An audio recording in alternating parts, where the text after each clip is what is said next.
Yung guys, tapos na tayo guys. Na normal na natin guys.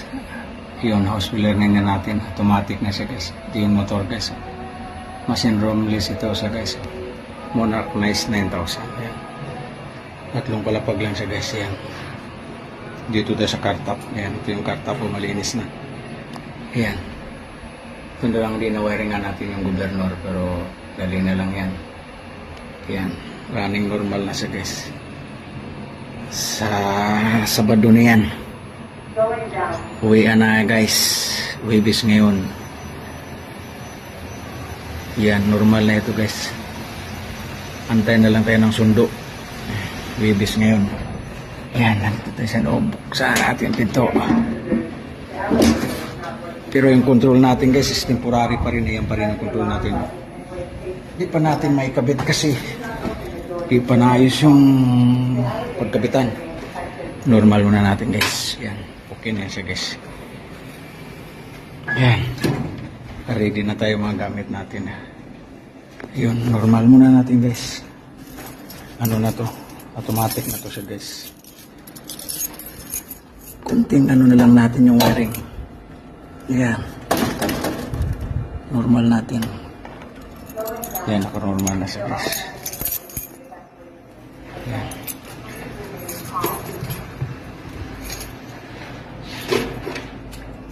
Yan. Okay na siya. Automatic na siya guys. Tawagan natin. Yan. Okay lang yan siya guys. Temporary pa rin yung oil open natin guys. Yun. Puro temporary yan. Pati yung control natin naka-temporary. Yan.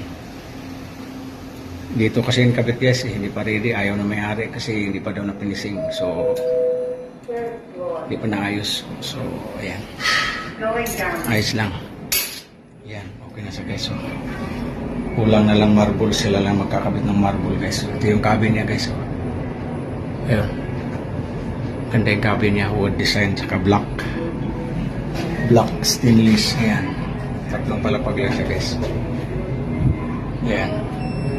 Nakabalot plastic pa yan guys. Tapos black. Salamin din yung likod guys. Kita tayo. May plastic pa yan guys lahat. Yan. Tawagan natin by floor. Hindi pa rin building. Tagal pa ito guys. Pero elevator natin is okay na siya. Ayan. Naayos na rin yung level natin guys. Second floor. Yun. Okay na siya. Yung building hindi pa ready guys. So, tagal pa